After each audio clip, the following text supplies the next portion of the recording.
Hello दोस्तों। तो जैसा कि पिछले चैप्टर में हमने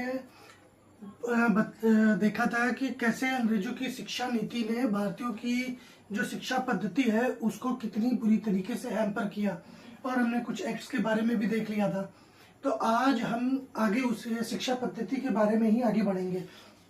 अंग्रेजों का मेन फोकस था भारतीयों की कैसे जो शिक्षा पद्धति है उसको हैम्पर किया जाए, क्योंकि हिंदुस्तान की सबसे बड़ी ताकत इसका ज्ञान था। क्योंकि यहाँ पर जो ज्ञान था वो किताबी ज्ञान नहीं था, व्यवहारिक ज्ञान था। स्कूल, कॉलेजेस या गुरुकुल जो चलते थे वो खेती बेस पर चलते थे।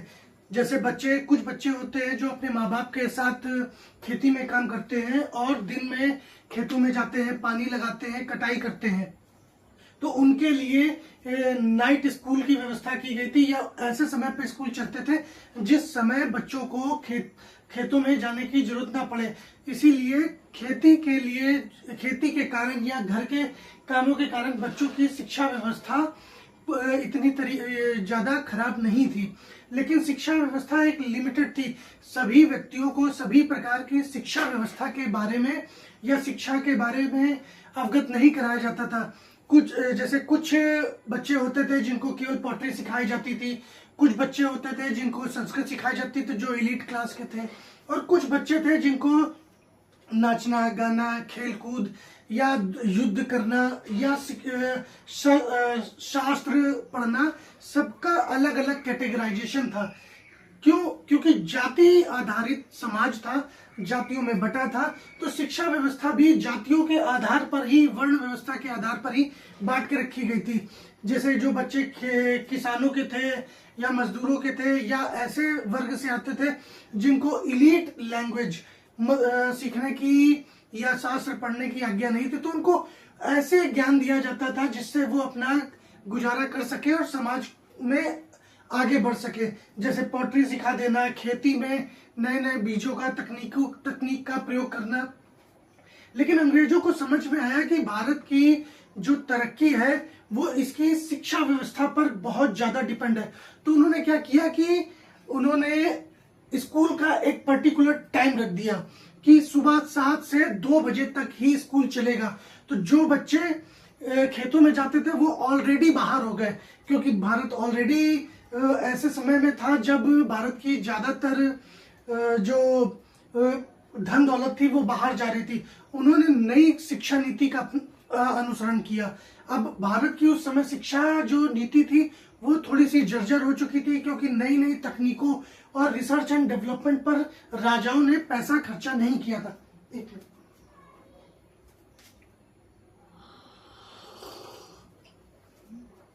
राजाओं ने शिक्षा व्यवस्था पर ज्यादा पैसा नहीं खर्चा किया, तो नई नई खोजें होना बंद हो गई। तो अब अंग्रेजों ने नई शिक्षा नीति लगाई और उन्होंने पारंपरिक जो शिक्षा व्यवस्था थी, जो बच्चों के पारिवारिक स्थिति और भौगोलिक स्थिति को ध्यान में रखकर लगाई गई थी, वो नष्ट हो गई।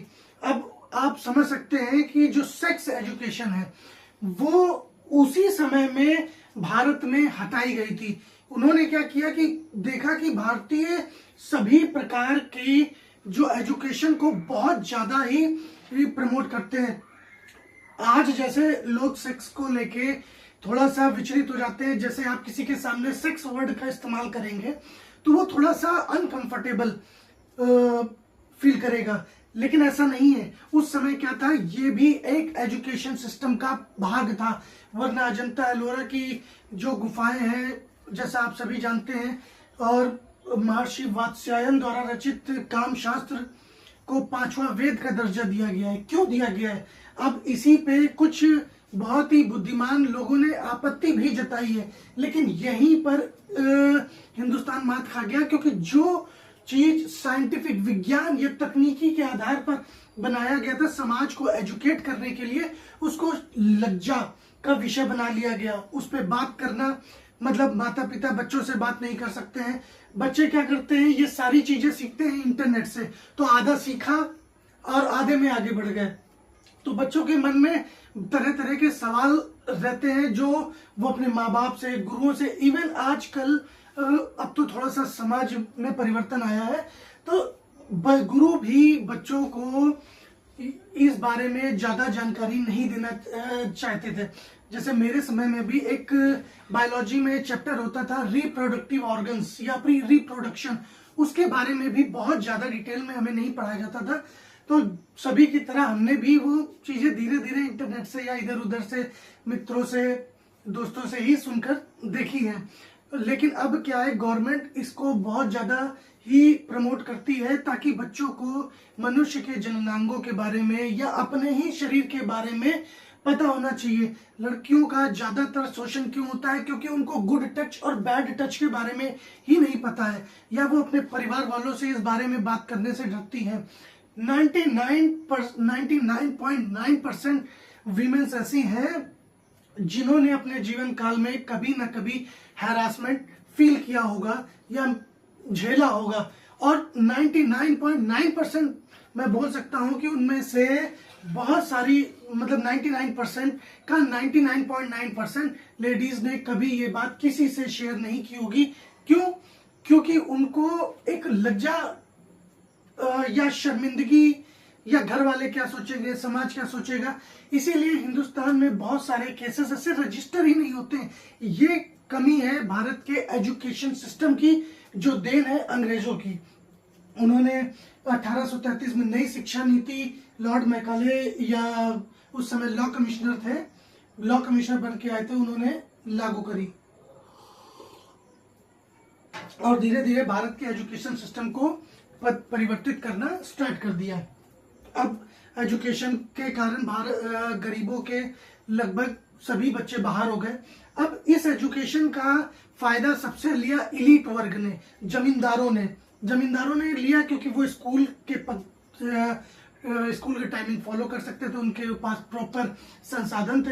तो इन्होंने क्या किया, शिक्षा के अधोमुखी निस्पंदन तकनीकी का इस्तेमाल किया। जैसे आप एक प्लेट में एक कप रख दें और उस कप में पानी डालते जाए तो एक समय के बाद वो कप जब भर जाएगा तो भरने के बाद पानी बाहर गिरने लगेगा। तो उन्होंने सोचा हम इसी तकनीकी का इस्तेमाल करेंगे। वो भारत से लूट तो बहुत लूट रहे थे, लेकिन शिक्षा व्यवस्था पर बिल्कुल भी खर्चा नहीं करना चाहते थे। तो अब उन्होंने क्या, ये जिम्मेदारी दे दी भारत के जमींदारों को, उद्योगपतियों को, जिनके पास पैसा था। वो उनका मानना यह था हमें केवल ऐसा वर्ग चाहिए जो हमारा क्लर्क बनकर रहे, हमारे क्लर्क के काम करे। वो किसी को भी राजा नहीं बनाना चाहते थे, डीएम नहीं बनाना चाहते थे। वो नहीं चाहते थे किसी के भी पास पावर हाथ में आए और वो लोगों के लिए काम कर सके। और ये सबसे बड़ी बोल सकते हैं कि खूबी रही है भारतीयों में।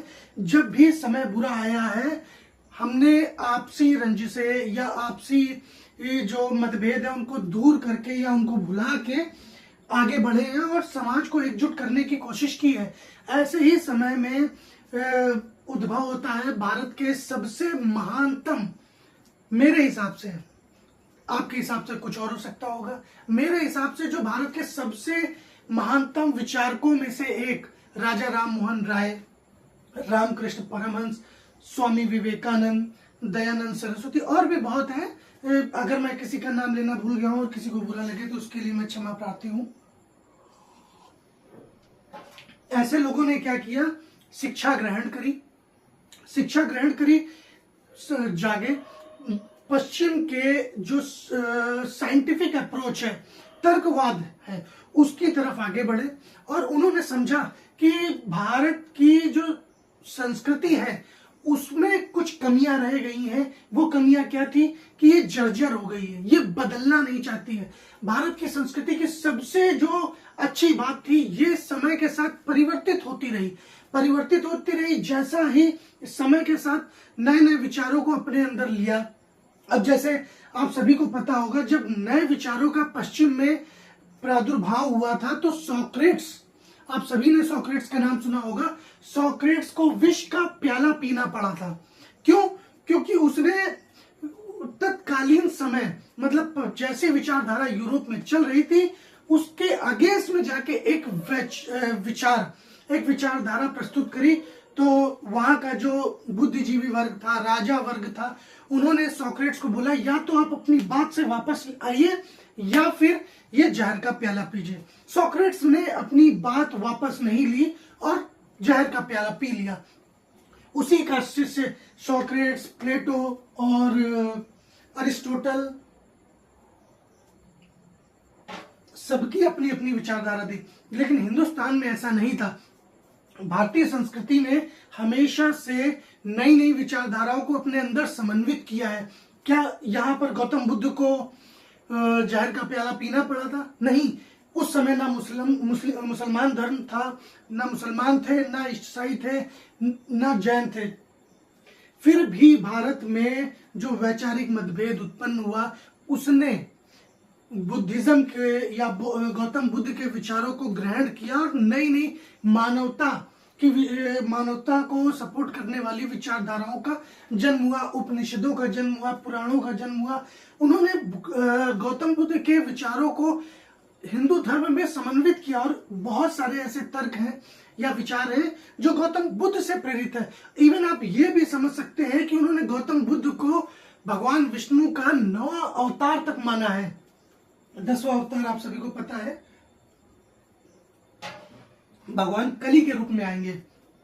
तो यहां से हमारी जो संस्कृति थी डाउनफॉल होना स्टार्ट हुआ। डाउनफॉल होना आप बोल सकते हैं बहुत पहले से भी था। जब ब्राह्मण जर्जर हो गए, ब्राह्मणों की सबसे बड़ी कमी क्या थी? ब्राह्मण अपने को गलत समझने लगे थे। किसी महान व्यक्ति ने बोला है, या उनकी बात को मैं कोट करूंगा, कि ब्राह्मण इस गलतफहमी में थे कि वो अपने ज्ञान की वजह से महान है। ब्राह्मण अपने ज्ञान की वजह से महान नहीं थे, ब्राह्मण ज्ञान के दान की वजह से महान है। जैसे आप मान लीजिए करोड़पति है, तो आप कितने भी करोड़पति क्यों ना हो, कितने भी अमीर क्यों ना हो, मुझे कोई फर्क नहीं पड़ता, मुझे बिल्कुल फर्क नहीं पड़ता। आप कितने भी ज्ञानी क्यों ना हो, इससे किसी को कोई फर्क नहीं पड़ता। लेकिन जब आप अपने धन का उपयोग समाज के कल्याण के लिए करते हैं, ज्ञान का उपयोग समाज को एजुकेट करने के लिए करते हैं, तब आप आगे बढ़ते हैं, तब आपकी विचारधारा आगे बढ़ती है। तो यहीं पर मात खा गए थे। अब धीरे धीरे अंग्रेजों ने भारतीय संस्कृति या भारतीय शिक्षा व्यवस्था को डाउन करना स्टार्ट किया और पाश्चात्य शिक्षा व्यवस्था को आगे बढ़ाना स्टार्ट किया। तो हमारा जो एक पिछला टॉपिक था थर्ड एंग्लो मराठा वॉर, हम एंग्लो मराठा वॉर की तरफ आगे बढ़ेंगे। थर्ड एंग्लो मराठा वॉर हुई थी 1817 से 1819 के बीच में पेशवा बाजीराव द्वितीय के साथ। अब क्या हुआ कि 1803 से 5 के बीच में जो लड़ाई हुई थी, उसके बाद मराठाओं का काफी डाउनफॉल हुआ और वो सत्ता प्राप्त करने के लिए बहुत ही बेताब थे। अब सत्ता प्राप्त करने के लिए बेताब थे क्योंकि उन्होंने भारत के या भारतीय उपमहाद्वीप के बहुत बड़े हिस्से पर राज किया था। उनका जो राज्य था वो वेलफेयर स्टेट नहीं था। ये बात ध्यान रखनी होगी कि वेलफेयर स्टेट और एक मिलिट्री स्टेट में अंतर होता है। मिलिट्री स्टेट क्या होता है, वो अपने छोटे छोटे क्षेत्रों से डरा के, धमका के, प्रोटेक्शन के नाम पे, डेवलपमेंट के नाम पे टैक्स लेते थे। इसीलिए मराठा साम्राज्य को मिलिट्री स्टेट बोला जाता है, ना कि वेलफेयर स्टेट बोला जाता है। अब ब्रिटिशर्स ने, अंग्रेजों ने पिंडारियों का दमन किया। अब पिंडारियों को संरक्षण प्राप्त था पेशवा का, मराठों का। अब इनका दमन किया तो मराठा एकदम अपनी सत्ता पे चोट खा के एकदम ऐसे लग रहा था जैसे सोते हुए शेर की पूंछ पे पैर रख दिया और वो दहाड़ के अटैक करने के लिए उठ गया। ये युद्ध हुआ अंग्रेजों और मराठाओं के बीच में 1817 में, जिसमें मराठाओं की शक्ति पूरी तरीके से छिन्न भिन्न कर दी गई। पेशवा का पद समाप्त कर दिया गया और पेशवा बाजीराव द्वितीय के पुत्र, जिनको नाना साहब बोलते हैं, उनको पेंशन देकर कानपुर के पास बिठूर में एक जगह भेज दिया गया पेशवा बाजीराव द्वितीय को। अब बाजीराव द्वितीय खत्म हो गए तो उनके जो दत्तक पुत्र थे नाना साहब, अब वो पेंशन के हकदार थे। लेकिन अंग्रेजों ने क्या किया था, अंग्रेजों ने जो उत्तराधिकार का जो नियम था, जिसमें दत्तक पुत्र उत्तराधिकारी होता था, इसको मान्यता नहीं दी थी। वो उन्होंने नाना साहब को पेंशन देने से मना कर दिया। अब वो कैसे भी बिठूर में रह रहे थे, वो तो उन्हीं की कंडीशन थी। ये युद्ध बुरी तरीके से मराठाओं की पराजय और उनके एक साम्राज्य को स्थापित करने के स्वप्न का अंत था। इस युद्ध में अंग्रेजों की तरफ से गवर्नर जनरल हेस्टिंग्स ने लड़ाई लड़ी थी। अब ये समय था 1819। अब 1765 से 1819 के बीच में ऐसा नहीं है कि अंग्रेजों ने केवल मैसूर से लड़ाई लड़ी या सिखों से लड़ाई लड़ी या मराठाओं से लड़ाई लड़ी। इसके अलावा भी लड़ाइयां लड़ी गई है। जो बड़े बड़े साम्राज्यों से लड़ाई नहीं लड़ी गई है, किसानों से भी लड़ाई लड़ी गई है। किसानों और मजदूरों का एक वर्ग ऐसा था जो हमेशा से अनछुआ था।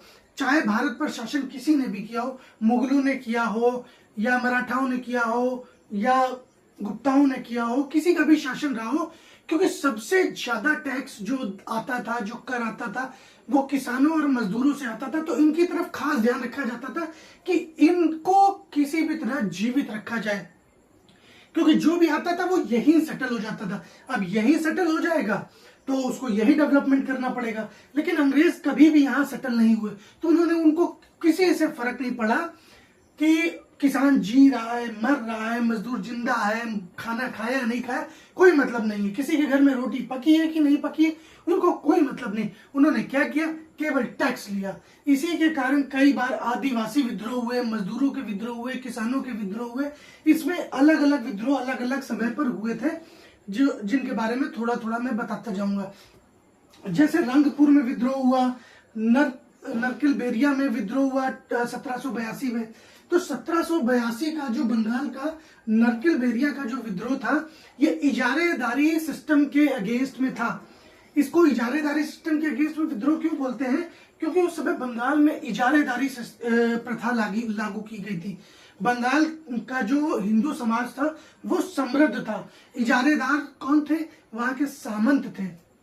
मुझे लगता है कि मैं थोड़ा तेज बोल रहा हूँ, थोड़ा सा सांस ले लेता हूँ, पानी पी लेता हूँ।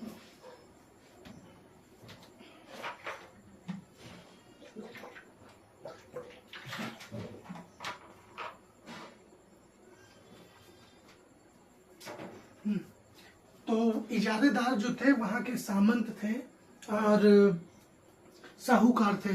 ये क्या करते थे, ये इनको टैक्स देना पड़ता था अंग्रेजों को, तो ये ज्यादा से ज्यादा टैक्स वसूलने की कोशिश करते थे।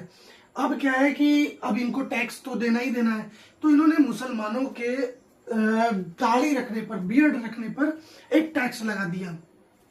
अब ये तो धर्म से संबंधित है, हालांकि उन्होंने मुसलमानों ने भी कई बार जजिया लगाया अपने एरिया में, अपने क्षेत्रों में, तो उसको जजिया को अलग टैक्स लोग बोलते थे, हक बोलते थे, लेकिन ये भी एक टैक्स था। सच्चाई यही है, किताबों में यही है। तो इन्होंने इसको अपनी प्रतिष्ठा पे ले लिया और विद्रोह कर दिया। धीरे धीरे ये विद्रोह चलता चला गया और इस विद्रोह को जो लीड किया, जिसका नेतृत्व किया, इसका नेतृत्व किया टीटू मीर ने। अब आगे चल के यही विद्रोह वहाबी आंदोलन में भी या वहाबी विद्रोह में शामिल हो गया और एक रिलीजियस मूवमेंट स्टार्ट हो गया। अब रिलीजियस मूवमेंट से क्या होता है कि इनका क्या मतलब था, मुस्लिम धर्म की जो बुराइयां हैं उसको दूर करना है और प्योरीफाई करना है इस्लाम को। यही ऐसा एक विद्रोह था। और उसके बाद एक रंगपुर ढींग एक जगह है, वहां भी विद्रोह हुआ। तो वहां क्या हुआ कि अंग्रेजों ने इतना ज्यादा शोषण कर रखा था किसानों का 1783 में कि किसान पूरी तरीके से इम्पॉसिबल वे में चले गए कि मतलब टैक्स पे करना इम्पॉसिबल ही हो गया कि कुछ भी कर लो टैक्स पे ही नहीं कर सकते। अब मान लीजिए आपकी सैलरी ही 100 रुपए है और आपको टैक्स 150 रुपए देना पड़े, तब आप क्या करोगे, कब तक उधार लेके टैक्स भरोगे? अगर उधार लेके टैक्स भरोगे तो खाओगे कहां से? तो ऐसी सिचुएशन में क्या होता है कि जनता विद्रोह कर देती है। यही विद्रोह किया गया जिसको रंगपुर विद्रोह बोलते हैं और इसको भी बहुत बुरी तरीके से अंग्रेजों द्वारा दबा दिया गया। तो आज दो ही विद्रोह रखते हैं और नेक्स्ट क्लास में आगे देखेंगे।